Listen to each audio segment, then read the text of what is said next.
Buenas tardes, bienvenidos a la Residencia de Estudiantes. Muchas gracias a todos por estar aquí en la sala y todos los que nos siguen en streaming, también animándoles a que vengan a asistir presencialmente porque, bueno, siempre hay encuentros de amigos, otras cosas que son distintas que verlo en casa. Así que les animo a asistir y continuar con este ciclo, con las siguientes sesiones. Hoy tenemos la segunda sesión de este ciclo, Futuro Perfecto de Memoria, que organiza la Academia de España en Roma con motivo de su 150 aniversario. Tuvimos el otro día la primera conferencia. Esta tarde tenemos aquí a Juan Luis Moraza, es el coordinador del ciclo, que va a presentar al conferenciante. Y está hoy Carlos Reyero, va a ser el conferenciante, así que muchas gracias y bienvenidos a los dos.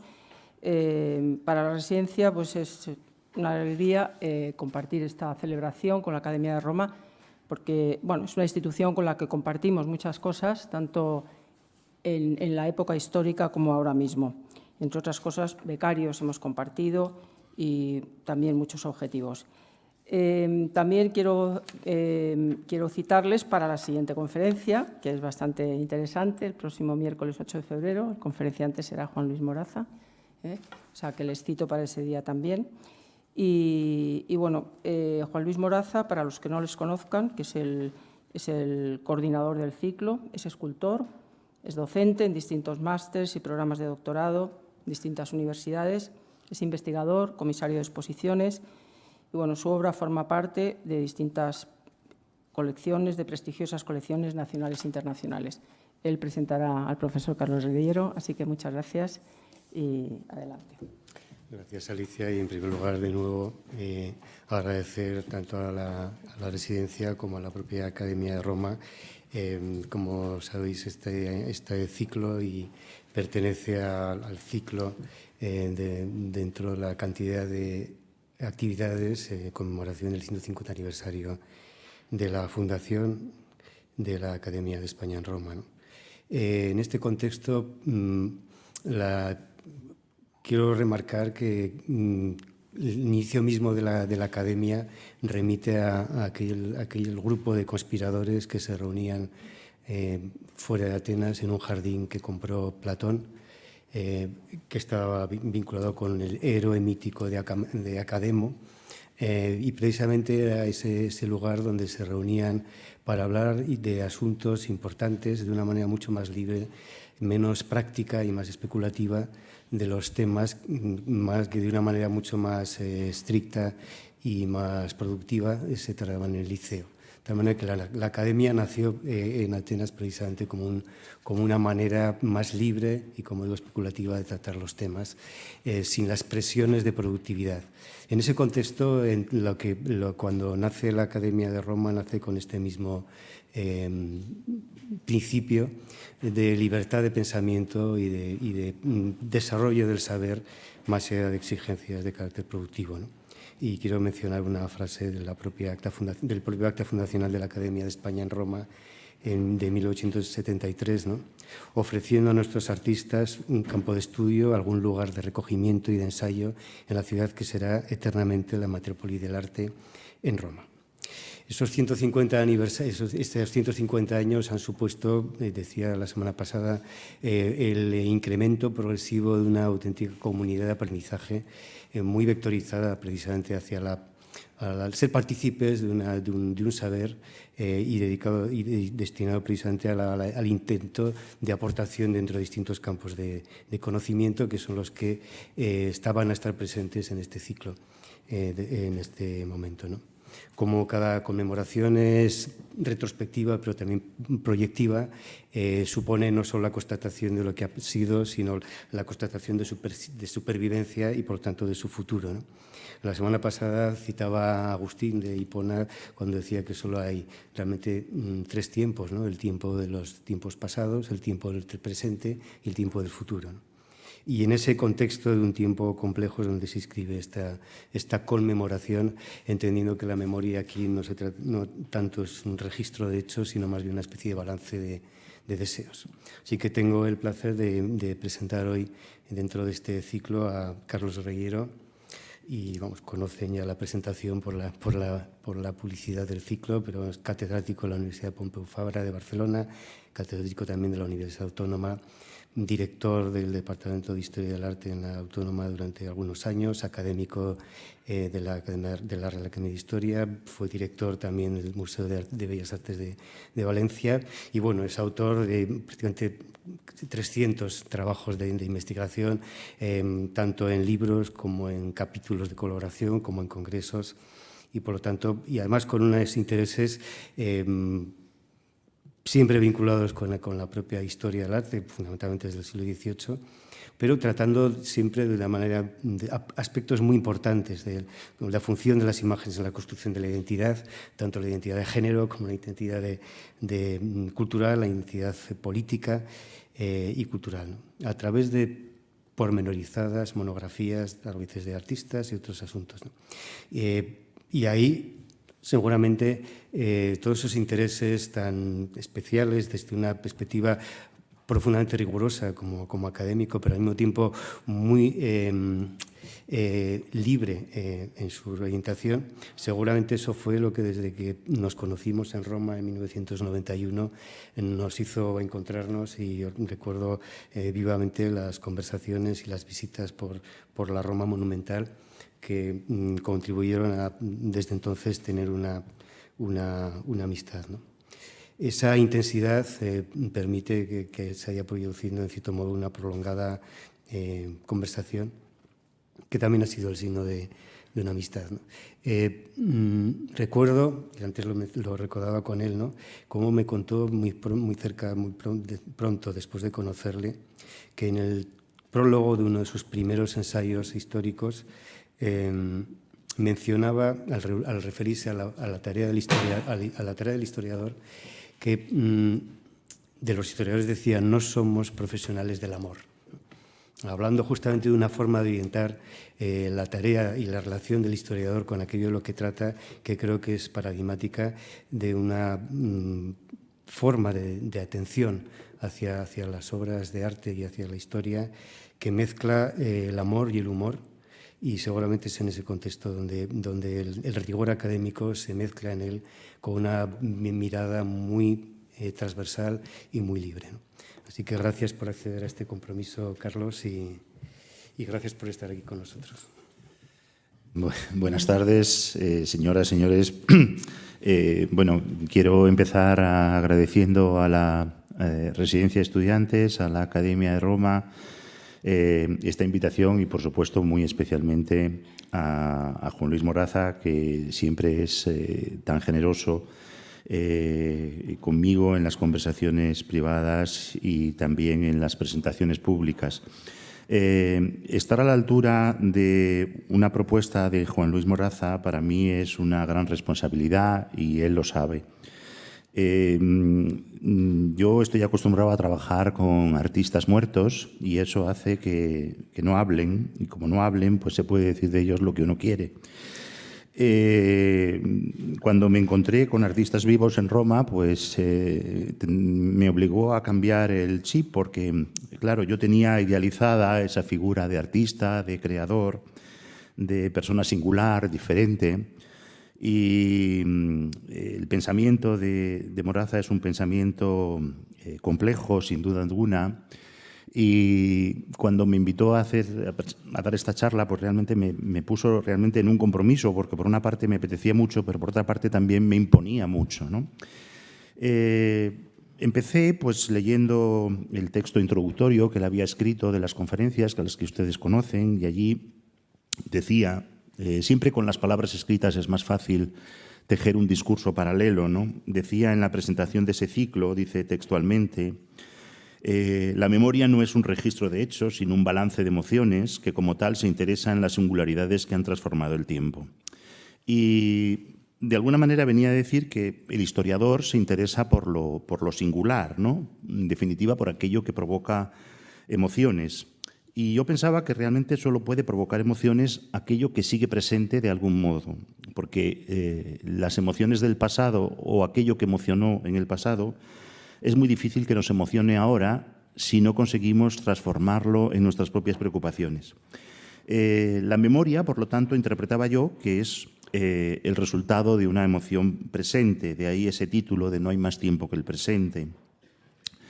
Y por lo tanto no exactamente de aquello que ha sucedido. Y en ese sentido, mi argumento, digamos, de lo que voy a exponer aquí, es que la tesis, digamos, de esta pequeña charla es que el historiador del arte, el historiador en general, pero en mi caso el historiador del arte, es una especie de legitimador de memorias. Es decir, es una persona que sirve para dar un aparato crítico o complejo a cosas que han sucedido, pero solo algunas cosas que han sucedido que son las que nos interesan ahora. Es decir, para mí la idea de rememorar, reescribir o conmemorar, que es lo que estamos haciendo ahora con el 150 aniversario de la Academia de Roma, es hacer presente algo que fue de alguna manera de otra manera. Y eso es un poco lo que voy a exponer a través de este estudio de caso que es el de la Academia, pero que es la razón que nos trae aquí de algún modo, ¿no? Evidentemente no puedo hacer un análisis exhaustivo de esa reescritura constante que ha tenido la Academia de Roma desde su fundación como institución, sino voy a apuntar algunas ideas, algunos momentos, en cierto modo fragmentarios, de aquellos aspectos que yo conozco más de la historia de la Academia y del papel que han tenido los historiadores, en el más amplio sentido del término, para salvar un pasado que no siempre era salvable, reconozcámoslo, y que siempre, sin embargo, necesitamos legitimar para mantenerlo de algún modo. Voy a comenzar con 3 reflexiones que vienen del mundo mediático, de textos o imágenes que yo me encontré por casualidad mientras empecé a preparar esta conferencia. Esta imagen que les pongo es una campaña publicitaria que estaba en las marquesinas de los autobuses de Madrid hace unos meses, a finales del año 2022, ¿no?, que hablaba de esa posibilidad de que los estudiantes aprenderán historia viajando en el tiempo, ¿no? Aunque toda imagen publicitaria es extraordinariamente banal, hay 2 elementos en esa imagen que me interesa destacar, que viene a decir más o menos en términos populares que la historia es de una manera determinada y que no cabe interpretarla de otra manera posible y que solo cabe ser mirada desde el presente, ¿no? Y además desde un presente estático, ¿no? Porque solo hay un punto de vista que es donde suceden las cosas y donde hay alguien que contempla. El segundo pensamiento que, digamos, me sirvió un poco para tejer estas ideas es un texto publicado en La Vanguardia a principios de noviembre del año pasado, que se preguntaba quién escribe la historia. Y les leo: durante siglos se ha creído que quienes escriben la historia son los vencedores. Pues ya no. Es más, cada vez se hace más difícil distinguir entre vencedores y vencidos. Arrasan las minorías y víctimas reales o inventadas. La historia, la universal, la nacional, la particular, se está reescribiendo a marchas forzadas ante nuestra incrédula mirada. El héroe de ayer es el monstruo de hoy. Donde antes se borraban a las mujeres, ahora se borran a los machotes, que en su mayoría no eran sino unos repugnantes faltones, por decirlo de una manera suave. A mí este texto me produce una reacción ambivalente, ¿no? Porque viene a insinuar que la historia que se escribe hoy es una reescritura intencionada, cosa que yo por la parte sí que creo, pero viene como implícitamente a decir que es falsa, ¿no? Como si pudiésemos acercarnos al pasado de una manera objetiva. Y yo creo que no hay un único pasado, porque tampoco hay un único presente. Y yo creo también que desde el momento en que alguien reescribe la historia, ya no es exactamente una víctima. Y el tercer testimonio, que procede también de La Vanguardia, con lo cual estoy revelando un poco mi pasado catalán, que no me he quitado, por otra parte, y estoy muy orgulloso de él. Javier Melero decía en otro artículo, a propósito de los monumentos, que es algo que me ha unido intelectualmente con Juan Luis, dice: la historia, esa ciencia llamada a demostrar que pasó lo que pasó cuando tenía que pasar, se reescribe sin cesar y los mitos de ayer no tienen la posteridad asegurada. Entonces, Churchill deviene un racista, Lincoln un corrupto y las estatuas de Colón se vandalizan por toda América. Es lo que ocurre cuando se vuelven insoportables para la conciencia actual lo que fueron un día símbolos de gloria y de prestigio. y después monumentos anodinos carentes de cualquier significado colectivo, mero mobiliario urbano. Bueno, queden esas ideas ahí como trasfondo del relato que voy a comenzar con la fundación de la Academia de Roma.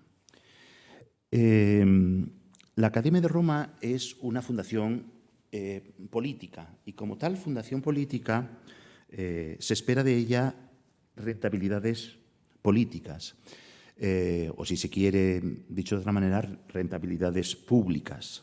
Esas rentabilidades políticas son evidentemente variables. Eso es lo que quiero exponer en esta primera parte de la exposición. Es decir, cómo lo que se espera de la Academia desde su fundación en el año 1873 se ha ido adaptando a las circunstancias políticas que patrocinaban económicamente esa Academia.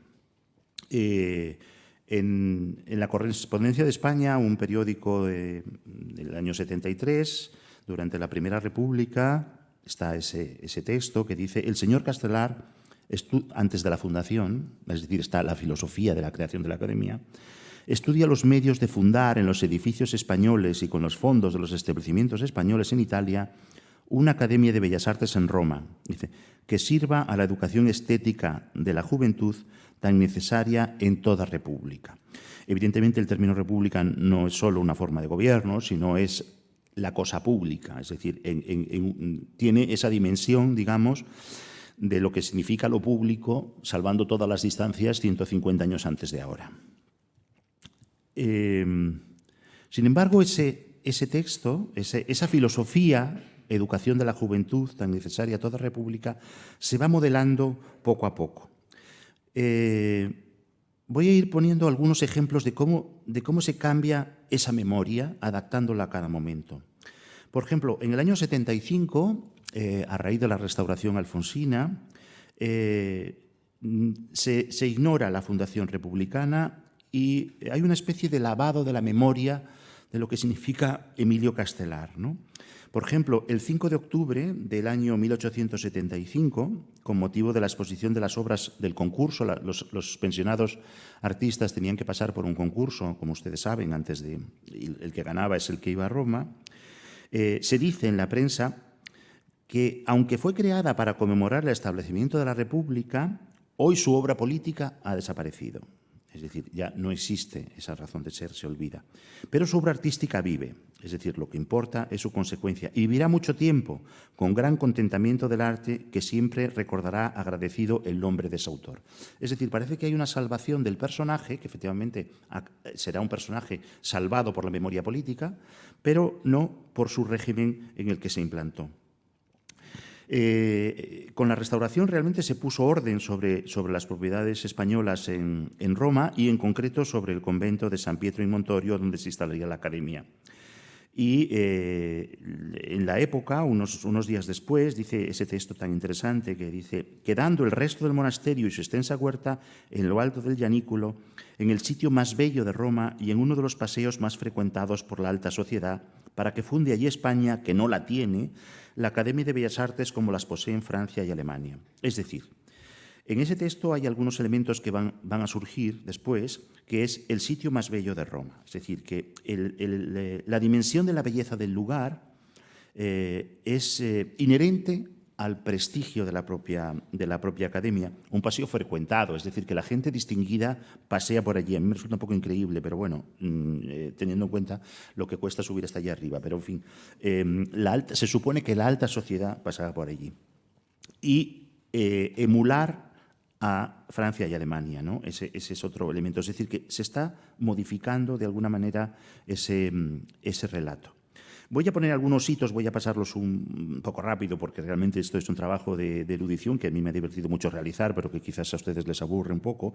Pero ver cómo se ha ido modificando lo que se pensaba de la Academia, ¿no?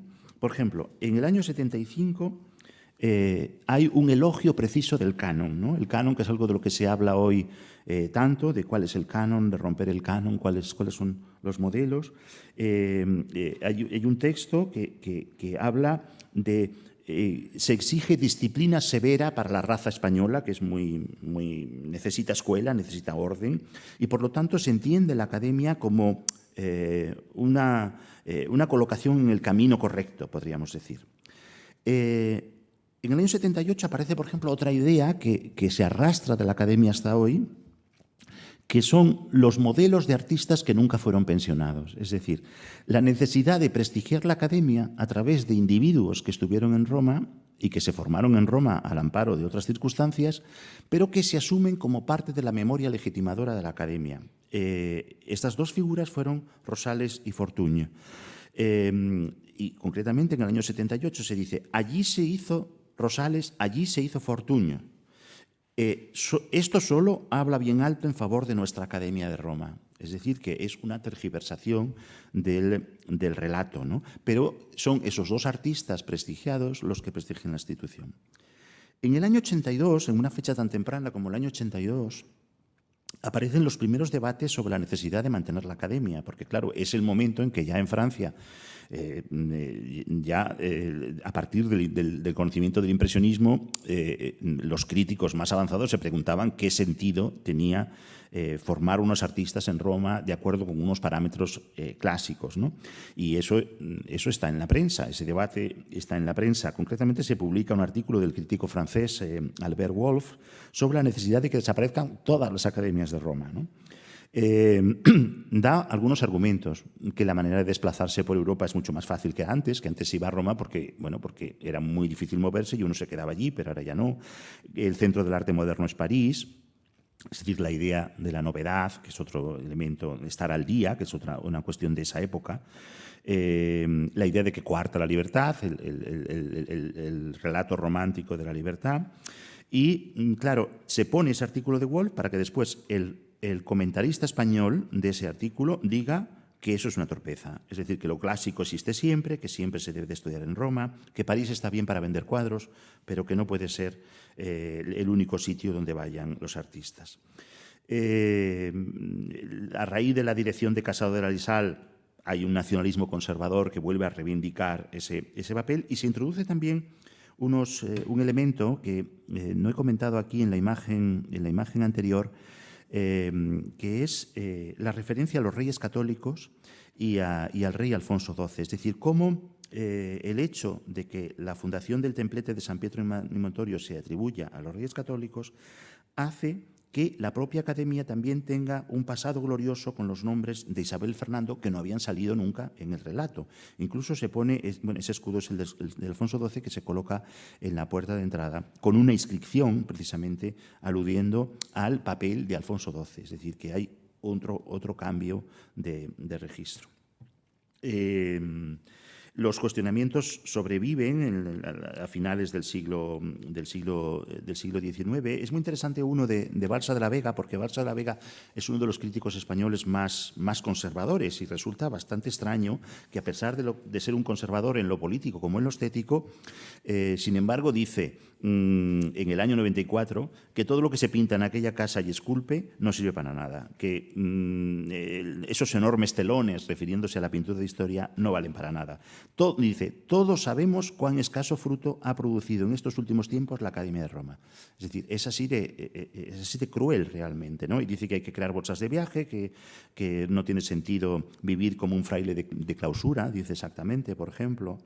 Y que hay que vivir el presente, ¿no? La idea del presentismo, ¿no? Que es una cosa tan de nuestros días, lo reclama constantemente. Eso sigue muy presente, ese debate está muy presente en la última década del siglo XIX y primeras décadas del siglo XX. Dice que si se suprime la academia se pueden multiplicar las pensiones, aumentar su cuantía, que mantener un edificio allí es carísimo. Incluso hay una extravagancia que yo he conocido preparando esta conferencia y que yo creo que da para un análisis mayor, y es que Juan Espina, un pintor de paisaje de principios del siglo XX, publica en un periódico, en El Defensor, una carta pidiendo que se suprima la academia y que con un liceo de pensionados en Granada. No sé por qué en Granada, pero él dice que bastaría con un liceo de pensionados en Granada y que total, con que estuviesen allí es suficiente. Hay una parte, yo creo que irónica, y otra parte de reivindicación también nacionalista. En el año 13 hay un documento también interesante y es la fabricación de la España plural que se inventan en tiempos de Alfonso XIII. España era un estado centralista en el siglo XIX. Las regiones existían como un elemento cultural, pero no tenían ninguna presencia en la política. Sin embargo, cuando Alfonso XIII recibe a Chicharro en audiencia, la prensa publica que se aconseja que no sean solo los pensionados que están en Madrid los que vayan a Roma, sino que se acoja de alguna manera en Roma a los pensionados de las diputaciones y ayuntamientos, que por supuesto iban a Roma, es decir, los pensionados de diputaciones y ayuntamientos iban, pero se pide que de alguna manera la academia sea una especie de referencia de todos los españoles que se encuentran en Roma, que es un discurso, de nuevo, completamente distinto. Bueno, no me voy a referir a todas las fechas que están señaladas ahí porque más o menos inciden en este tira y afloja sobre la necesidad de mantener la academia. José Francés, por ejemplo, es muy severo y habla de anquilosada y anacrónica Academia de Roma en 1920, porque claro, es el momento del arte nuevo, la vanguardia, llega a las exposiciones, entonces, claro, ahí hay una especie de conflicto entre la rigurosa normativa que tenía la Academia, ¿no? E incluso se llega a decir que es un daño para el arte español. Uno de los papeles más interesantes en este proceso es el de los directores. Los directores han ejercido realmente, han tenido una gran responsabilidad en la reformulación de la academia y en el papel que en cada momento tenía la academia. Incluso yo diría que durante mucho tiempo ha habido un culto al director, primero como maestro de artistas y después como figura destacada que reivindicaba de alguna manera la institución. Después las circunstancias han forzado, digamos, una dimensión más gestora o diplomática, pero en su tiempo ese papel de referencia estética era importante. Algunos fueron polémicos. Hay un ataque a Mariano Benlliure cuando existe la posibilidad de que fuera nombrado o bien director del Museo de Arte Moderno o director de la Academia de Roma. Y el texto es muy curioso porque dice, ser director de la Academia de Roma todavía sería peor. Dice, porque Benlliure no podría enseñar nada a los pensionados, como no fuera el divino arte del plagio y otras artes menos divinas. Si la Academia de Roma se quiere convertir en un gineceo, no hay más que poner al frente de ella al autor in partibus de la estatua del Teniente Ruiz.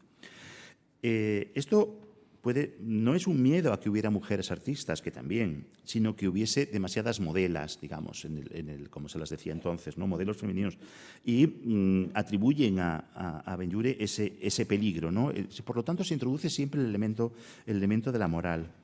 El caso de Chicharro, cuando es nombrado director, que coincide precisamente con la difusión en las revistas de la época de las ideas de vanguardia, Chicharro es percibido como la retaguardia, vamos a decirlo claro, ¿no? Y la academia se coloca como un bastión de tradiciones, con lo cual se asocia, digamos, con un determinado discurso político frente a otro.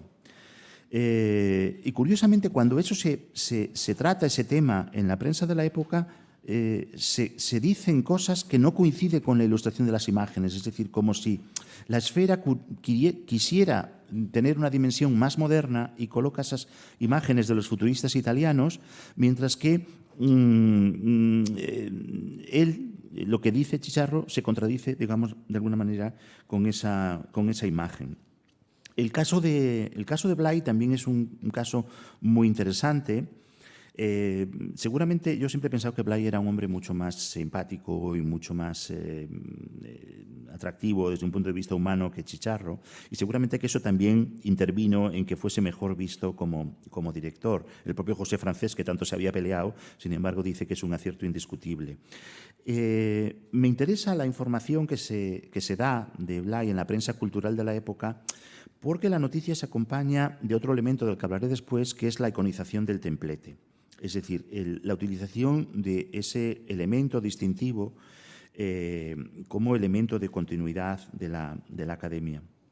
En vísperas del nombramiento de Valle-Inclán como director, en el año 32, las noticias de prensa son muy curiosas porque se trasladan a la prensa de noticias la polémica sobre quién será el próximo director de la Academia. Es decir, que en ámbitos, en la élite cultural de Madrid, el ser director de la Academia tenía un gran papel y, por lo tanto, generaba un determinado debate, ¿no?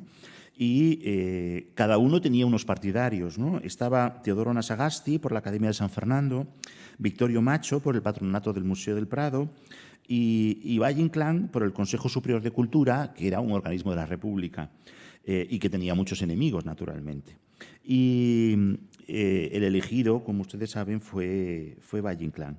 Y yo creo que es un caso de extravagancia mediática, ¿no? De la cultura como anomalía.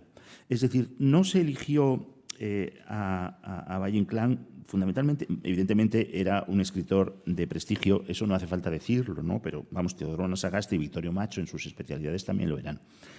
Pero esa extravagancia de Valle es un instrumento de modernización, de alguna manera, de heterodoxia, podríamos decir, ¿no?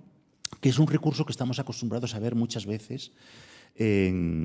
Ahora quizás ya no tanto, pero hemos visto muchas veces en puestos políticos o en puestos de dirección, esa idea. Y el hecho de que inmediatamente salgan esas entrevistas de Valle diciendo cuál es su vicio predilecto, ¿no? Es decir, esa idea como, decir, eso es impensable en el mundo del canon de solamente 30 años antes, ¿no? Cuando Federico Sopeña fue nombrado director durante la transición, quiso recuperar esa idea de comunidad, hizo esas declaraciones, presidir una comunidad de artistas y de investigadores, es decir, la idea de una armonía de la escuela platónica que decía Juan Luis al principio, ¿no?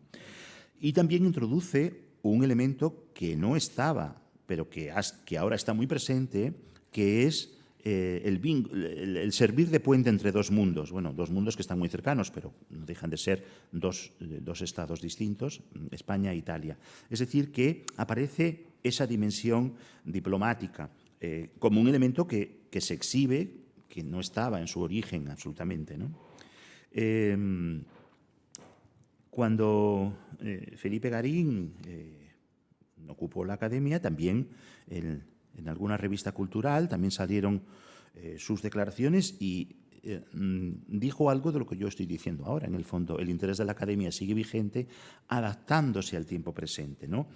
Surgieron entonces las estancias breves, que modificaron completamente ese espíritu inicial y intensificaron ese interés por Roma al margen de los tópicos, de alguna manera.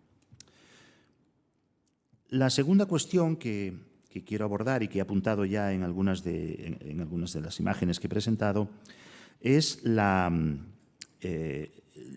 conversión del lugar de la Academia como icono, ¿no? Desde un lugar conmemorativo, que era el martirio de San Pedro, a la declaración de bien de interés cultural. La iconización, es decir, la conversión en icono, ya sea de la arquitectura o del lugar, es un fenómeno moderno, como ustedes saben, que está ligado fundamentalmente a la reproducción de imágenes, ¿no? A la abstracción de un elemento por encima de cualquier otro, y que es posible sobre todo gracias a los medios de masas, a los mitos y al turismo, pero que empezó evidentemente en el siglo XVIII con el Grand Tour y que en el siglo XIX se desarrolló ampliamente y ya en nuestros días pues no digamos, ¿no? El Gianicolo ya era, antes de la colocación, de la ubicación de la Academia de Roma allí, era un lugar icónico, podríamos decir, como eran otros muchos lugares de Roma, porque la ciudad de Roma es la primera ciudad que suministró lugares icónicos y evidentemente ese lo era ya. Pero como todo icono, tiene significados distintos, es decir, que uno puede utilizar un icono arquitectónico o un icono de un paisaje y no significar lo mismo a lo largo del tiempo. Y concretamente hay dos referencias que se van a reescribir. Una es la idea del martirio de San Pedro, que era la que tenía en origen el lugar, por lo tanto un lugar de carácter religioso y después conventual, ligado a la condición de convento franciscano. Y luego la protección española, en concreto de los reyes católicos, como decía antes, que estaba en el templete fundacional. En el siglo XIX hay dos elementos que se potencian de esa iconización del lugar. El Tempietto, por una parte, pero quizás bastante al margen de la circunstancia que provocó su construcción. Hay un trabajo excelente de Isabel Barbeitio que reúne decenas de imágenes del Tempietto desde el mismo momento de su creación, que contribuyeron precisamente a iconizar el Tempietto como un emblema. Y luego otro muy importante, que también se mantiene hasta nuestros días, que es la plaza como plataforma visual elevada, es decir, como un dispositivo de la mirada. Ese es un elemento muy importante, yo creo que de la cultura visual del siglo XIX, es decir, siempre hablamos de aquello que se mira, pero tanta importancia como lo que se mira tiene el lugar desde el que se mira, ¿no? El banco que está colocado para ver un paisaje, esa plataforma desde la que se ve un lugar, es decir, la idea no de lo que está, sino de lo que se ve desde allí, que eso es algo que también se construye todo un imaginario.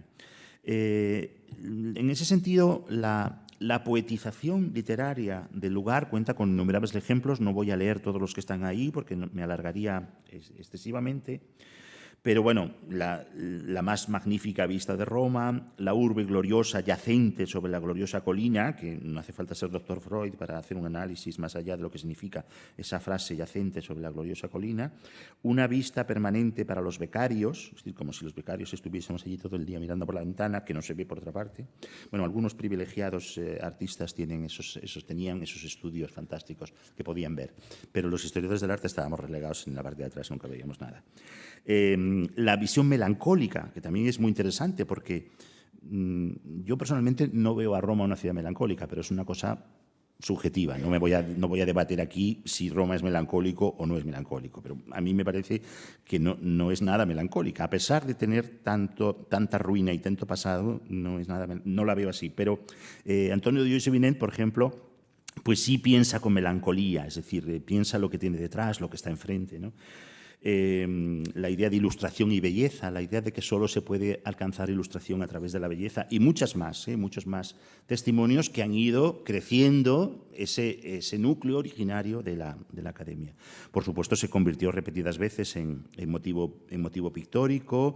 Hermenegildo Esteban, que fue pensionado y becario durante mucho tiempo, pintó una vista de Roma que expuso en 1902 y quizás algunas de las más conocidas son esta vista de Benedito, que está en la Fundación Benedito, y la vista de José Benlliure, que está en el Museo de Bellas Artes de Valencia, ¿no? que digamos, refuerza esa idea de lo que significa el lugar.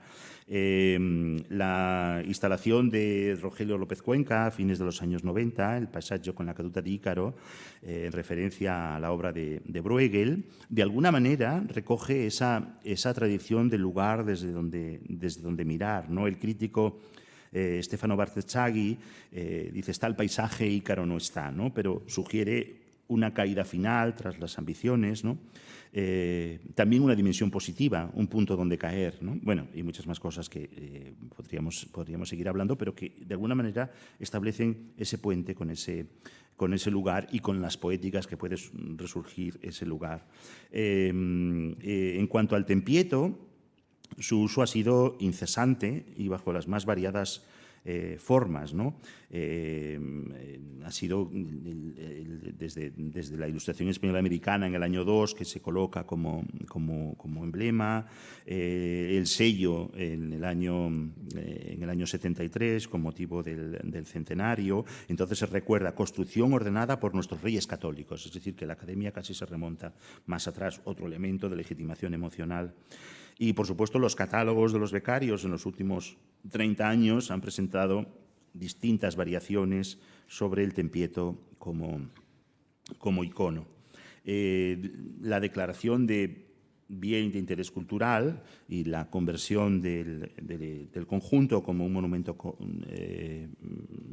protegido, de alguna manera también es otra forma de sacralización, esa sacralización laica de nuestros tiempos, como de los monumentos, siguiendo esa tradición de Riegel, ¿no? del monumento como un objeto sagrado, pero que evidentemente desvirtúa la dimensión de convento franciscano y todos los discursos religiosos que había habido, incluso académicos que había visto hasta entonces, aunque el preámbulo de la normativa del Boletín Oficial del Estado recoge algunos de esos elementos, ¿no? Y, por ejemplo, cristalizan más de 5 siglos de relaciones entre España e Italia. Es decir, que la Academia no es una cosa de 150 años, sino que casi enlaza con Noé y la eternidad. Es decir, es algo que existe desde siempre y que tiene unos orígenes, digamos, remotos de alguna manera.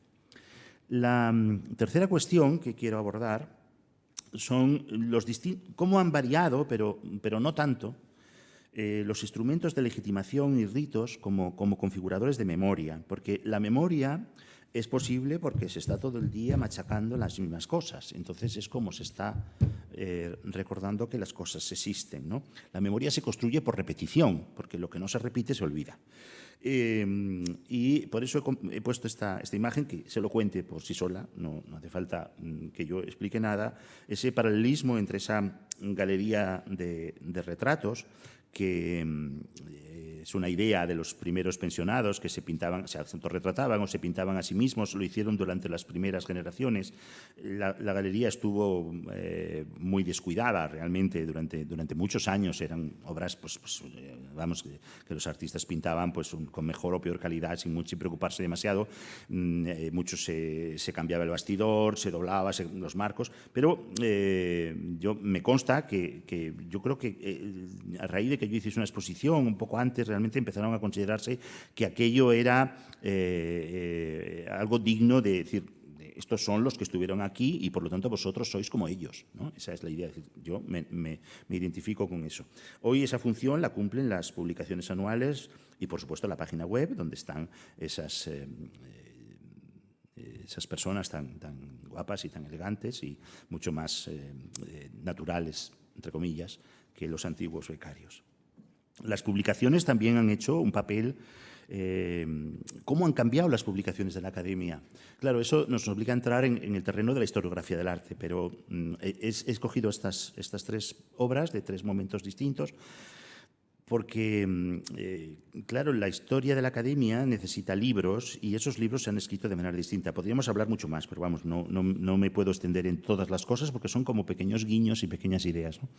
Digamos, la primera historia de la Academia hasta el año 14 es el libro de Margarita Bru, la Academia Española de Bellas Artes en Roma, que realmente es una transcripción documental, porque los documentos sobre los pensionados se conservaban en el archivo del Ministerio de Asuntos Exteriores, se conservan, bueno, ahora creo que están en Alcalá, pero bueno, existen, y hay una documentación amplísima, porque claro, están la correspondencia que mantenían los becarios con el director, lo que hacían, lo que dejaban de hacer, todo eso lo volcó, digamos, en ese libro.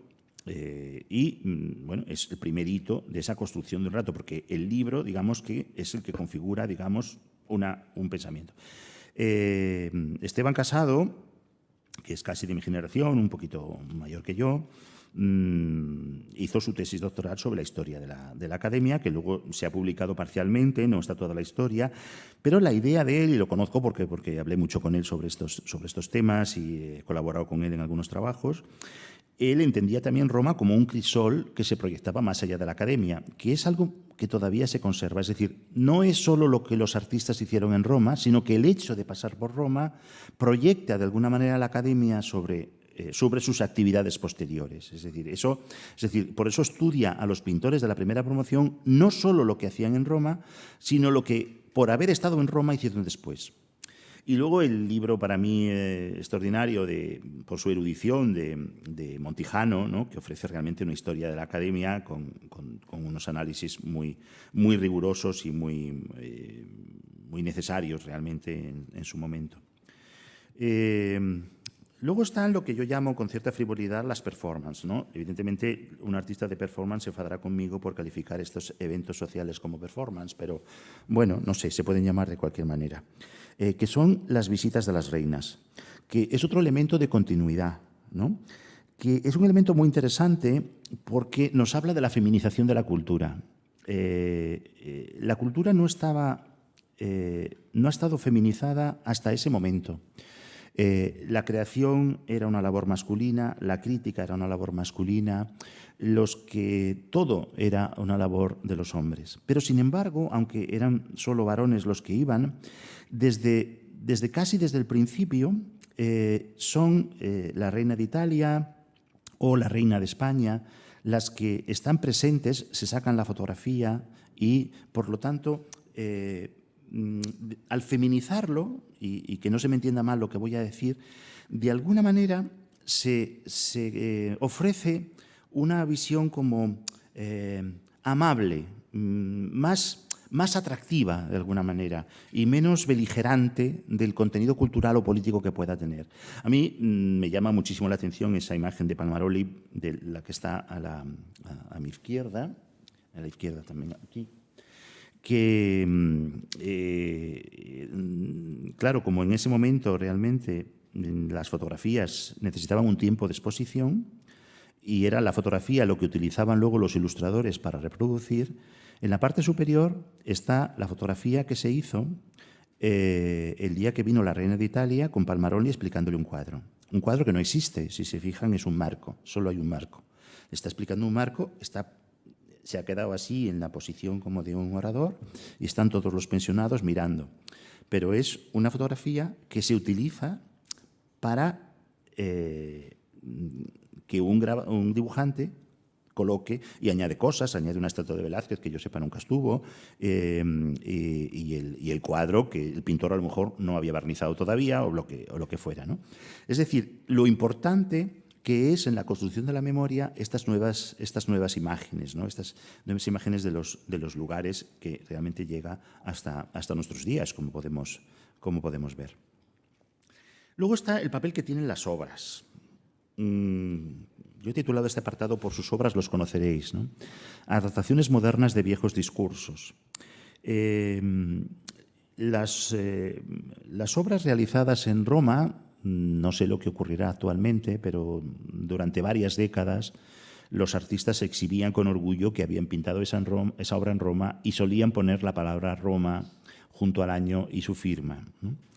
Y realmente, hasta cierto punto, son las obras de los artistas las que hacen la historia de la academia, porque eso es lo que se hizo allí o lo que salió de su estancia allí.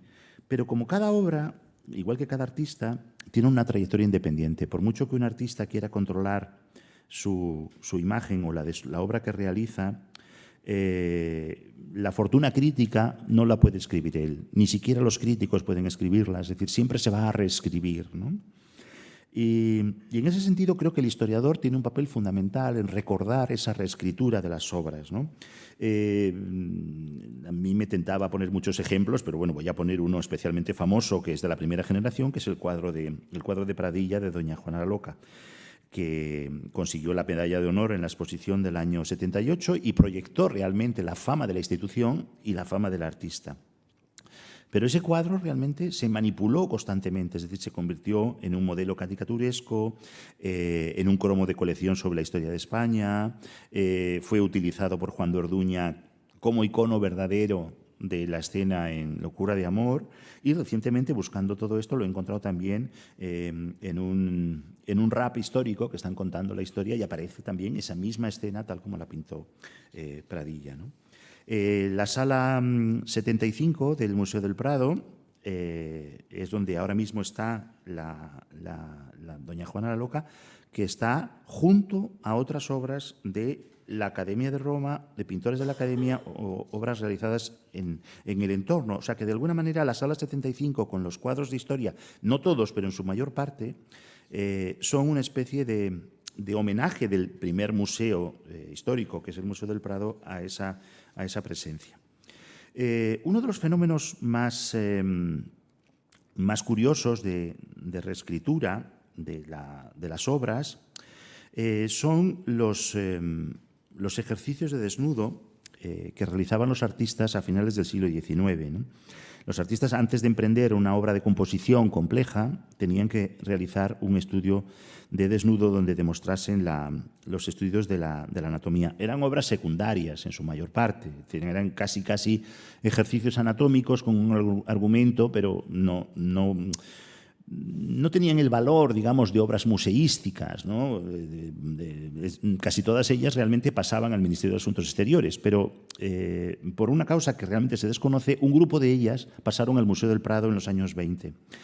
Y sorprendentemente, esas obras, que son bastante anticuadas, vamos a decir así, sin entrar en otros adjetivos, interesantes, por supuesto, para cualquier historiador, eso no quita.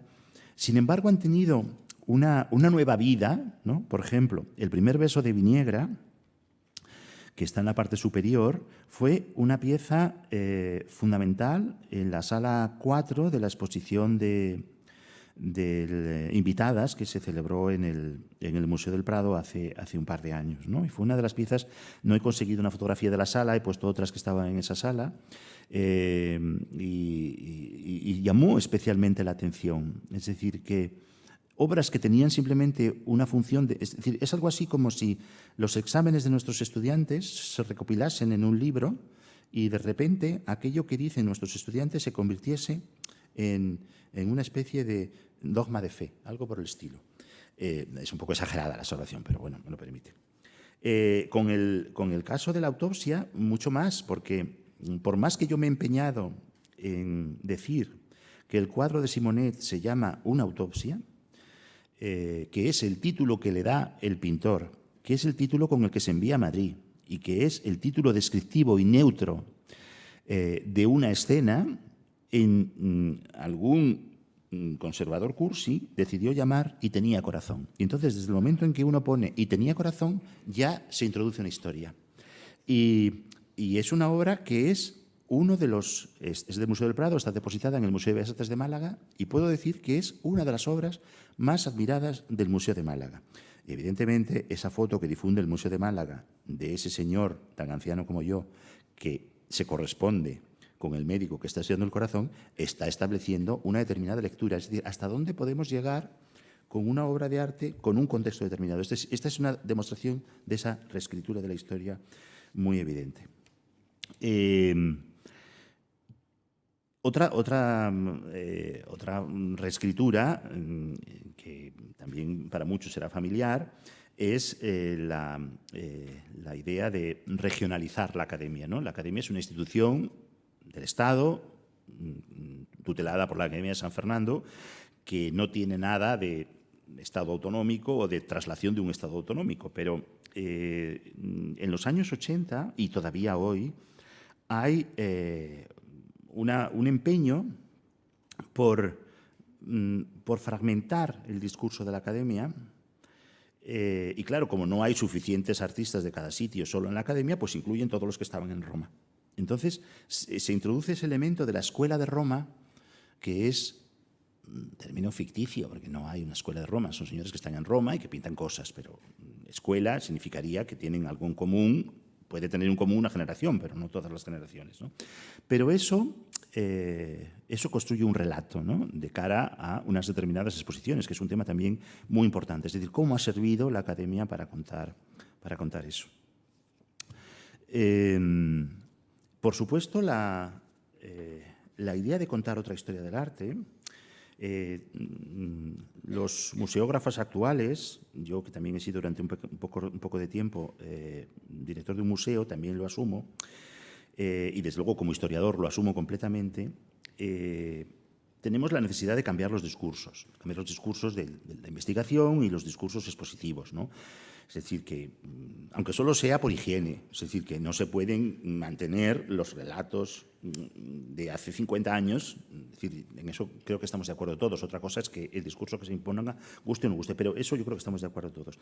Antes me he referido al Prado, como recuperó la pintura de historia en el propio Museo del Prado, y los centros de arte, que por definición están más obligados, pues lo hacen, ¿no? El Museo Nacional del Centro de Arte Reina Sofía, que conserva muchas obras de pintores formados en Roma, realmente vendió en su momento la idea de la reordenación como contar otra historia del arte, ¿no? Esa idea, lo que decía al principio, ¿no? de no se pueden asumir los relatos antiguos. Realmente cada generación reordena el pasado, reordena su propia memoria, ¿no? Y de alguna manera eso es algo normal y necesario.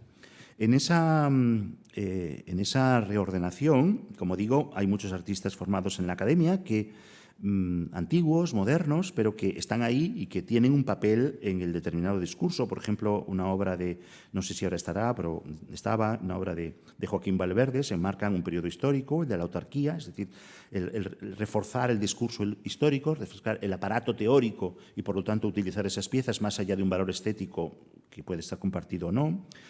Juan Luis Moraza presentó una reordenación de los fondos a mitad entre una instalación propia y una reflexión sobre los objetos en el año 2010, que se tituló El retorno de lo imaginario, realismos entre el 19 y el 21, donde había obras creadas en Roma, o más recientemente la instalación de Rogelio López Cuenca dentro de las cuestiones poscoloniales que tanto nos preocupan hoy en día, donde también hay algunos elementos, algunas obras. Es decir, es como la obra dentro de la obra, no el cuadro dentro del cuadro, sino dentro de una instalación aparece la propia obra.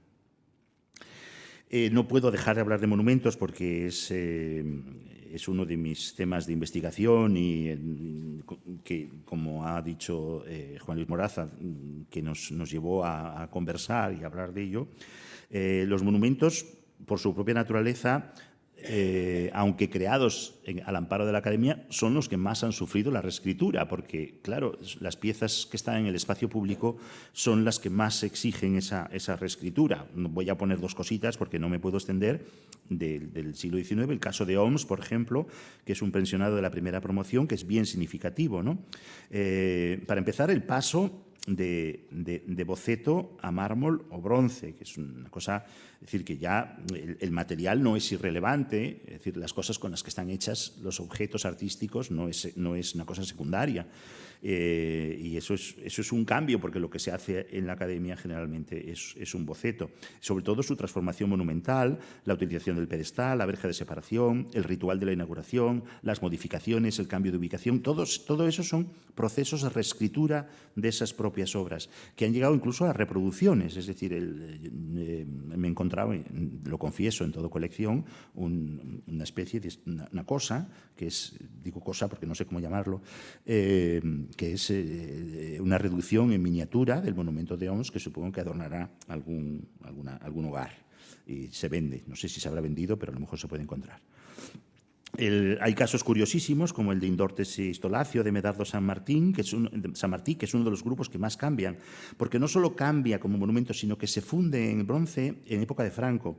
Y entonces se cambia de... Es decir, total son dos personajes de época romana, prerromana, da igual, no sabemos cómo era la cara de Indortes y Stolacio, y lo que interesaba para el lugar donde se monumentalizaba era poner a Indíbil y Mandonio. Y entonces el monumento no es a Indortes y Stolacio, que es lo que hizo el escultor, o lo que pensaba hacer, y el monumento pasa a ser un monumento a Indíbil y Mandonio.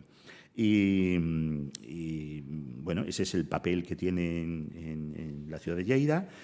Cuando se restauró, se modificó, y como se le cambió la pátina, pues realmente también sorprendió ese acabado, ¿no? Para muchos los monumentos son, como decía mi maestro Julián Gallego, un punto de referencia en el paisaje casi abstracto. En este caso es casi como un volardo, porque se colocó justo en el Arc del Pont para que no pasasen los coches, es decir, que por lo menos tenía alguna utilidad práctica, que no está tampoco tan mal. Son muchos los becarios en la academia que han hecho esculturas públicas y que indudablemente dialogan con una tipología.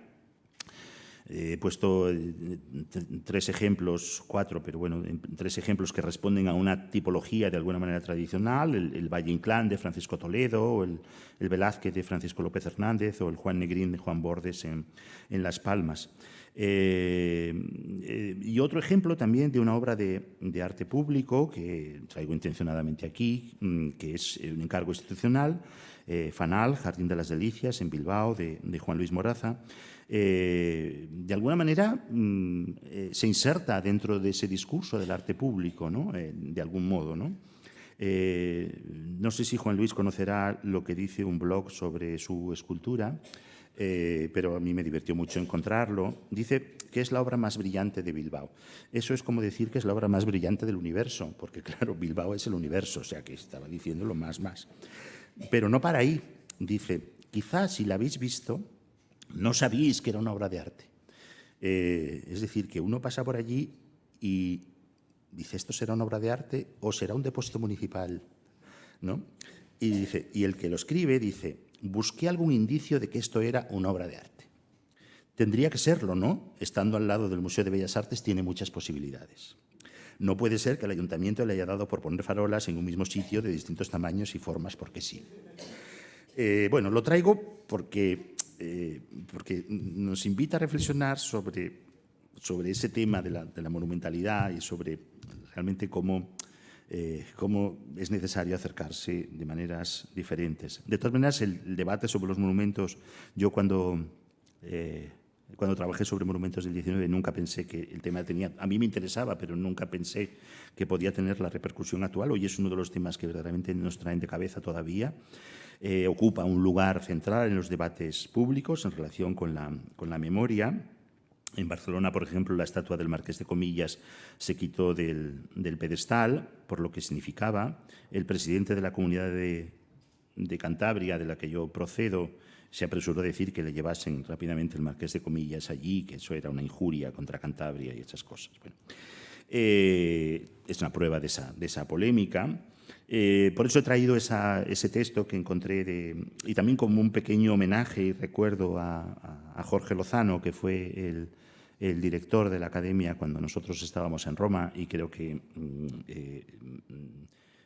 merece de alguna manera que yo dedique un recuerdo, y él, aunque hay muchos textos de él, pero en fin, ese texto sobre la importancia de los pedestales y por supuesto esa referencia que no voy a leer para no perturbar ningún discurso futuro de Juan Luis, esa preocupación, digamos, por las cuestiones liminares de manera sutil, ¿no? y de lo que significan esos problemas del pedestal en relación con la escultura.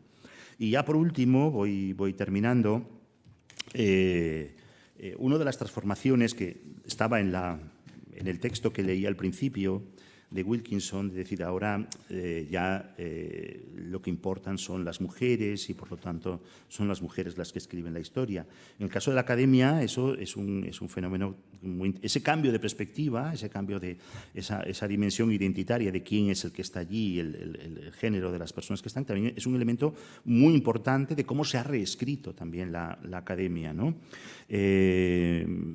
Hoy en día todos reconocemos que la belleza como tal, signifique lo que signifique, y por supuesto existe, pero ha dejado de funcionar como un canon inapelable, ¿no? Y antes lo positivo era lo viril, incluso se elogiaba a las mujeres que demostraban virilidad, a las mujeres fuertes, y ahora, sin embargo, lo positivo es lo femenino y la feminización. Y yo creo que la Academia también se ha feminizado, y se ha feminizado su visión de la Academia, ¿no? El papel emergente, por ejemplo, que ha tenido Carlota Rosales. Carlota Rosales era la hija de Rosales, que su padre murió siendo ella una niña, y fue acogida junto a su madre en en la academia, se le permitió residir en la academia, se le creó una especie de pensión honoraria, una cosa por el estilo, y la madre y la hija aparecen fotografiadas. En esa foto aparece la señora Reboulet, que es la señora de Palmaroli, el director, con la madre de Carlota Rosales, y en la parte derecha la chica joven, que es Carlota Rosales, ¿no? El Museo del Prado, recientemente, con la reordenación de las salas del siglo XIX, ha colocado en la sala dedicada a Eduardo Rosales esta obra de este retrato de su madre, de Massimina Martínez de Pedrosa, ¿no? Es decir, que de alguna manera ese es un poco el punto de partida de un cambio de percepción. Para ser pensionado había que ser varón y estar soltero, según el reglamento, durante varios reglamentos, hasta durante 50, 60 años realmente. Aunque esos debates, tanto la necesidad de ser varón o la necesidad de estar soltero,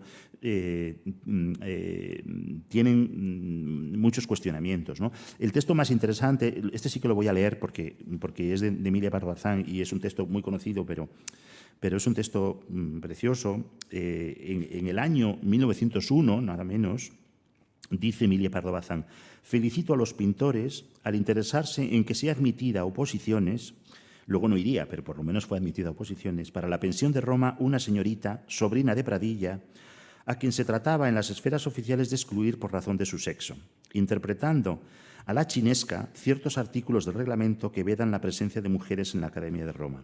El sentido de esta prohibición, tratándose de una residencia de hombres mozos y alegres, ese era el problema. Claro es que no podrá ser otro, sino el que no lleven allí sus amigas y armen francachelas. Con una señorita que cultiva el arte, ¿cómo va a rezar esa disposición preventiva del reglamento? Me ahorro los comentarios porque es suficientemente elocuente y es un texto maravilloso. El debate sobre el celibato de los pensionados se resolvió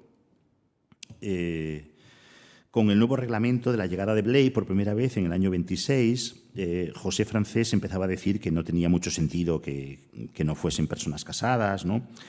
Y el tema no se zanjó completamente. Hay muchos textos que dicen que para hacer arte hay que estar soltero, esa relación entre la creación artística y la vida conventual, ¿no? Por ejemplo. Y que algunos llevan a la familia, que llevan a los suegros, los cuñados. Bueno, hay muchos textos que no voy a leer. En los años 30, estando Valle Inclán, se agudiza esa polémica, dice que no deben ser excluidos y concretamente se refiere al caso de Pérez Comendador, que estaba casado con Madalena Leroux.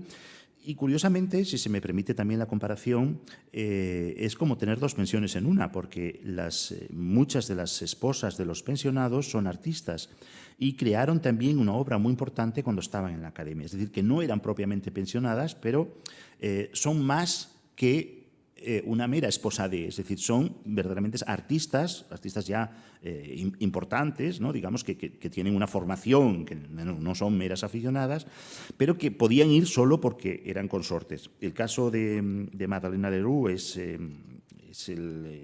un primer caso importante, aunque no lo fuera, digamos, por méritos propios, pero sin duda hizo un trabajo importante como creadora y como modelo. Guadalupe Fernández, la esposa de García Condoy, también actuó como modelo en Roma. El caso de Isabel Quintanilla, esposa de Francisco López Hernández, también, que realmente se impregna de toda la poética esa realista de Roma, el color de los muros rojizos, la pintura pompeyana, y realmente la estancia de Isabel Quintanilla es tan provechosa como la de su esposo. Un caso también paralelo y muy curioso, que tiene una documentada tesis doctoral, es el de Francisco Toledo y su esposa Carmen Escorial, que llegan a Roma a finales del año 60. No se instalan en la academia, pero bueno, eran pensionados, se instalan en un piso de la vía Porta San Pancrazio. No podían residir porque estaban casados, pero en fin, los dos se dedican a la escultura y por lo tanto los dos crean obras allí. La primera pensionada por méritos propios, digamos, ¿no? Fue la compositora María de Pablos, que es muy interesante lo que dice la prensa, porque en las reseñas periodísticas se observan muchos tics de género políticamente incorrectos, ¿no?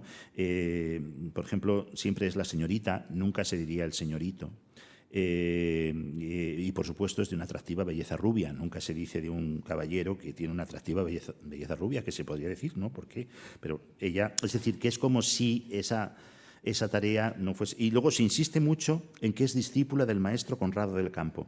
Y aunque los artistas también exhiben su dependencia de un maestro, ellos son más independientes, pero ella va porque tiene un padrino, ¿no? Es decir, son pequeños tics o grandes tics, pero conviene un poco reflexionar sobre estos cambios, ¿no?, que están reescribiendo, que es un poco el discurso, ¿no?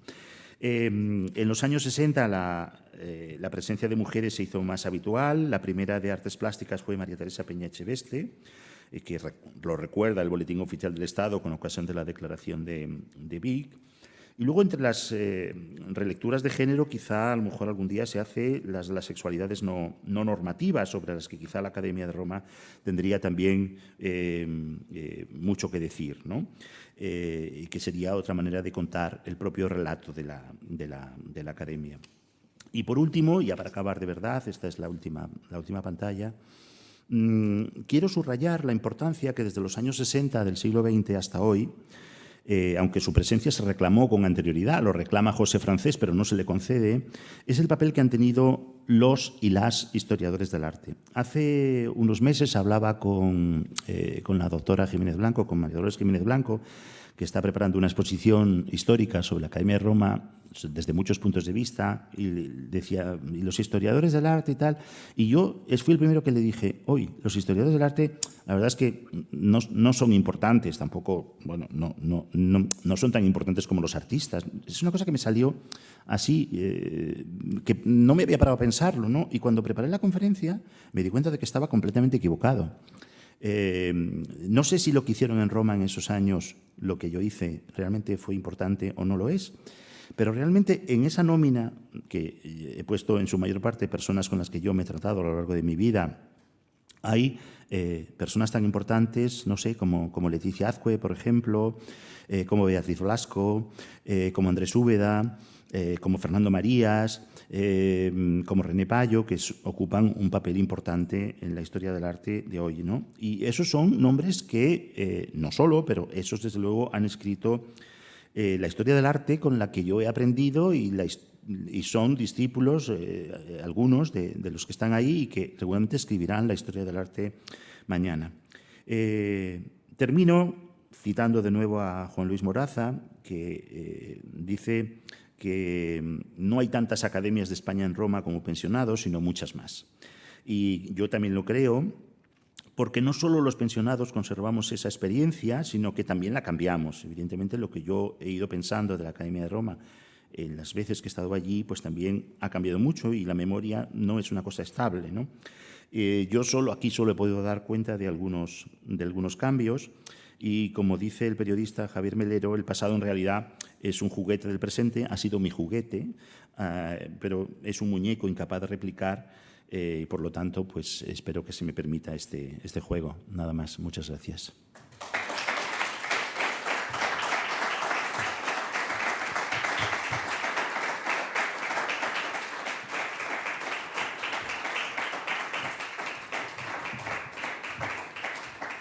Bueno, muchas gracias, Carlos. Creo que lo que anunciaba se ha cumplido sobradamente respecto a la confirmación de un rigor mezclado con una mirada totalmente abierta a aquello que se analiza, ¿no? Creo que, por otra parte, aparte, lo que he hecho más es como la sensación de rubor que me ha dado tantas referencias a mi persona y a algunas cosas mías, ¿no? En todo caso, creo que es un buen preámbulo para lo que espero poder hablar la próxima semana. Y por eso, como yo no quiero todavía más protagonismo, pues sí creo que tenemos un rato por si alguna persona de los asistentes quiere plantear alguna cuestión a Carlos.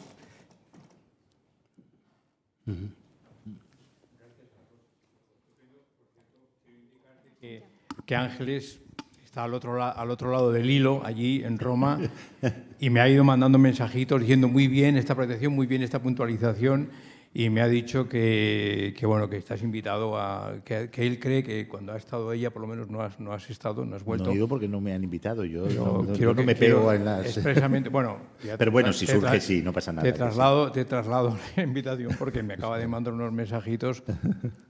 Y nada, curiosamente además has citado el caso de Simonet, que otro de los casos de estudio, microrrelatos que vamos a abordar en este Vivir varios tiempos a la vez, que ha empezado con Juan Luis y que sigue con Evaristo Velotti en la Escuela de Arte de Algeciras dentro de unas semanas, también va a tener un caso en Málaga, a partir de la relectura que Elo Vega y un grupo de artistas, gestoras y, en fin, vinculadas al feminismo, va a hacer de la reinterpretación de ese título cursi que tú has dicho, efectivamente, y tenía corazón, que le he mandado a él un mensaje diciendo, mira, ¿no sabías que el título originario era una Yo me he empeñado, pero no he conseguido cambiarlo. Sí, y entonces van a jugar con esa idea y el título se va a llamar Y tenía razón.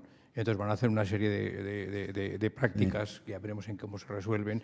Pero bueno, es muy curioso, a mí me ha gustado mucho cómo has reinterpretado al hilo precisamente de esta capacidad que tiene la historia para volver a mirar y traer al presente las cuestiones que tienen que ver con cómo pensar el mundo desde otros lugares y tal. Y nada, expresamente trasladarte el agradecimiento de Ángeles, que está ahí, por ahí. Pues nada, saludos al final de desde este aquí. hilo, en el otro Saludos mundo, allí. desde aquí.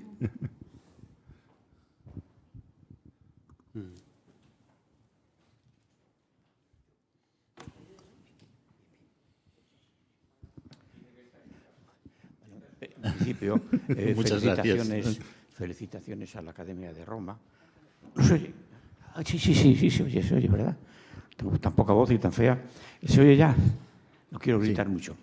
Felicitaciones a la Academia de Roma, por supuesto, porque ha podido dar pie a toda esta serie de conferencias que va a haber. Con la introducción que hemos tenido, felicitaciones, me parece extraordinaria. Por tanto, empecemos ya por ahí. Y bueno, el acuerdo ya de la Academia de Roma con la Residencia de Estudiantes, siempre puntual a este tipo de eventos, es una maravilla. Bueno, me llamo Jesús Villarrojo, no sé si me conoce alguien. Soy Jesús Villarrojo. Sí, voy a empezar por ahí, que es importante. Soy, diríamos que el único elemento vivo de lo que era el Premio Roma, en mi caso, de música. Soy el último, es el último yo fui pensionado, es muy importante decir pensionado por oposición, porque es que ahora, como todo el mundo son becarios, van becarios, vienen, eso ya es prácticamente, son becarios de cualquier cosa, pero no es lo que es el verdadero, lo que era el simbolismo del Premio Roma, que efectivamente ha tenido muchas contradicciones, muchos enamoramientos, pero también mucha gente que no lo han conseguido. Y como no lo han conseguido, muchos de ellos se han convertido en ciertos enemigos de ese proceso. En Francia hay un ejemplo que llama muchísimo la atención. El francés siempre fue un ejemplo, me refiero a Villa Medici, de los premios Roma franceses, fue un símbolo muy querido y muy estimado y con unas pretensiones enormes y muy difícil de llegar a él. Tengo por dos ejemplos que son muy elocuentes. Debussy fue, pero después de muchos intentos llegó a ir y estuvo. Debussy estuvo en la Academia de la Villa Medici, no le gustó y estuvo poco tiempo, muy poco tiempo. No cumplió ni mucho menos el periodo que... En cambio, el francés Ravel, Maurice Ravel, no lo consiguió nunca.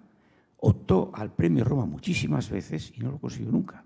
Yo nunca he oído decir que Ravel fuera un enemigo ni de Roma ni de los Premios Roma. Bien, pero es cierto que no nos extrañe tantas enemistades que hay, tantos resentimientos que hay por aquellos que no han podido vivir.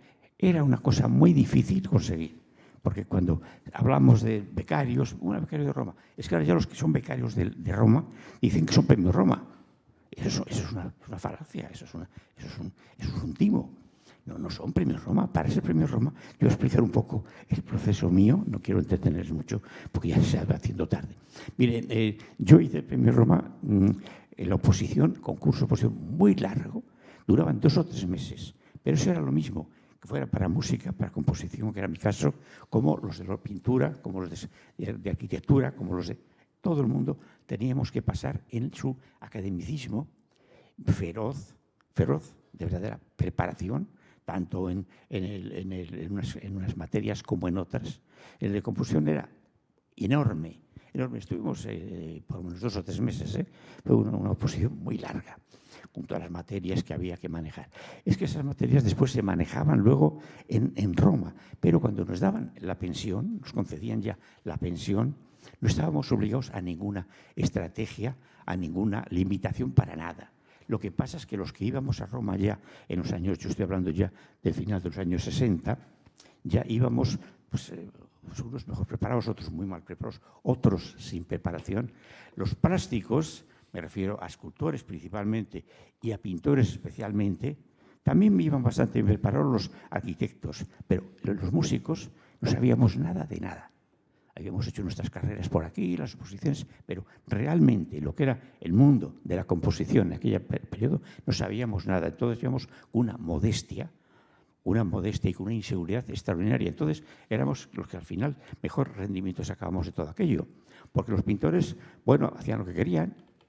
Había algunos que estaban en la torreta arriba, estaban allí en línea con San Pietro y Montorio. Se ponían a mirar la cúpula de San Pedro y no pintaban. O pintaban un poco, varios de ellos no pintaron mucho, porque realmente les atraía más aquello. Bueno, en cambio los músicos, que íbamos con mucha modestia, ya íbamos con un plan de aprendizaje, porque éramos conscientes que habíamos recibido una formación en materia de composición muy poco actualizada. Entonces íbamos a estudiar. Entonces fuimos haciendo nuevas oposiciones y nuevas pruebas para tomar el acceso de las instituciones romanas, en este caso.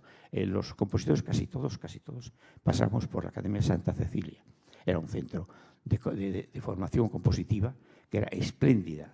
Entre otras cosas, lo digo porque el otro día hacía unos comentarios sobre los compositores, estudiantes de composición en un centro académico. Allí teníamos, en la Academia de Santa Cecilia, la Orquesta Santa Cecilia, Orquesta Sinfónica espléndida, a nuestra disposición para nuestros trabajos. Aquí en España nunca se ve una orquesta en la clase de composición, nunca. Bueno, quería decirles que me ha parecido estupendo todo. He querido narrar un poco lo que éramos, o era el Premio Roma. Ahora ya son becarios, que yo no sé si eso socialmente es mejor, que pasen por Roma 4 o 5 compositores, que pasen 15 o 20 pintores a lo largo del año. No lo sé. Pero sí es cierto que Roma marcó un sello en los que entrábamos por lo académico y los que entrábamos solamente por vivir, porque efectivamente un pintor antes de Roma no tenía que ver nada con un pintor después de Roma. Y tiene unas sellos, unas marcas, esta institución que merece la pena que se estudien. Yo espero que en este ciclo salir muchísimas cosas, ¿no? Pero lo que se ha ido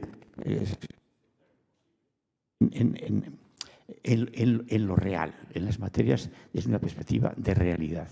No podemos seguir con cuestiones de aproximaciones, de filosofías más o menos, y lo de contemporáneo y lo no contemporáneo. Uno de los maestros que estuve allí decía, no, si la música es buena o es mala. Pero dejémonos de modernismos, de escuelas, que ya ahora mismo ya de los que tenemos tantos años, ya hemos pasado por todas las escuelas imaginables, ¿no? Yo estoy haciendo una obra nueva y estoy haciendo lo que quiero. Yo ya me conozco todas las técnicas y todas las estrategias que ahora estoy haciendo esto. Perdónenme, les felicito, me alegra muchísimo de este encuentro. Intentaré venir a todos los que pueda, pero el prólogo, el principio, ha sido muy bueno. Felicitaciones a la residencia y felicitaciones a la Academia de Roma. Muchas gracias. Muchas gracias.